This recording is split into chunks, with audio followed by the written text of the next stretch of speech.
Dhrangadhra ward number 1ની પેટા ચૂંટણીમાં કોંગ્રેસના ઉમેદવારે ફોર્મ ભર્યું. પૂર્વ ધારાસભ્ય સહિત કોંગ્રેસના ઉમેદવારો ઉપસ્થિત રહ્યા. ગુજરાતમાં આગામી દિવસોમાં સ્થાનિક સ્વરાજની ચૂંટણી યોજાઈ રહી છે, ત્યારે ધાંગધ્રા નગરપાલિકાના વોર્ડ નંબર 1ના સુધરાઈ સભ્ય જેમનું અવસાન થયું હતું તે વોર્ડના સભ્યપદની જગ્યા ખાલી હોય આજરોજ રાષ્ટ્રીય કોંગ્રેસ પક્ષ દ્વારા પૂર્વ ધારાસભ્ય કોંગ્રેસના આગેવાનો કાર્યકરો સાથે જાહેર કરેલ ઉમેદવાર અલ્પેશભાઈ ચાકાસણિયાનું આજરોજ પ્રાંત અધિકારી સમક્ષ ઉમેદવાર તરીકે દાવેદારી નોંધાવી હતી અને રાષ્ટ્રીય કોંગ્રેસ પક્ષના પૂર્વ ધારાસભ્ય જીતીને દાવેદારી નોંધાવવાની સાથે ધાંગધ્રાની જનતા કોંગ્રેસ પક્ષના ઉમેદવારને પસંદગી કરશે તેવી આશા વ્યક્ત કરી હતી. ધ્રાંગધ્રા નગરપાલિકાના વોર્ડ નંબર 1ની પેટા ચૂંટણીમાં અમારા રાષ્ટ્રીય કોંગ્રેસ પક્ષના ઉમેદવાર ભાઈ શ્રી અલ્પેશભાઈ ચાકાસણિયાનું આજે અમે પ્રાંત કચેરી ખાતે એમનું ફોર્મ ભર્યું છે અને પ્રાંત અધિકારીશ્રીએ ફોર્મની ચકાસણી કરીને ફોર્મનો સ્વીકાર કર્યો છે.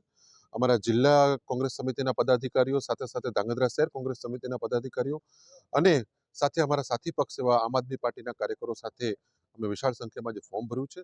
ધ્રાંગધ્રાની જનતા ભારતીય જનતા પાર્ટીના કુશાસન અને ભ્રષ્ટાચારથી જબરજસ્ત રીતે ત્રસ્ત છે અને આજે એક બેઠકની ચૂંટણી હોવા છતાં ધ્રાંગધ્રાની જનતા આ બેઠક ઉપર મીટ માંડીને બેઠી છે અને ચોક્કસથી ભારતીય જનતા પાર્ટીને સબક શીખડાવી કોંગ્રેસ પક્ષના અમારા ઉમેદવાર અને પૂર્વ કાઉન્સિલર તરીકે પણ યશસ્વી એમણે જેમણે કામગીરી બજાવી છે એ અલ્પેશભાઈને જંગી બહુમતીથી જીતાડશે. એમાં અમને ધ્રાંગધ્રાની જનતા ઉપર ખૂબ ખૂબ શ્રદ્ધા અને ભરોસો છે. આજે ધ્રાંગધ્રા નગરપાલિકાની પેટા ઇલેક્શન જ્યારે જાહેર થયું છે વોર્ડ નંબર 1નું, ત્યારે કોંગ્રેસ પક્ષે અલ્પેશભાઈ ચાકાસણિયા ઉપર જે વિશ્વાસ અને જે ટિકિટ આપી છે તે બદલ કોંગ્રેસ પક્ષનો પણ અમે ખૂબ ખૂબ આભાર માનીએ છીએ અને અલ્પેશભાઈ જંગી બહુમતીથી જીતશે એવો અમને વિશ્વાસ છે.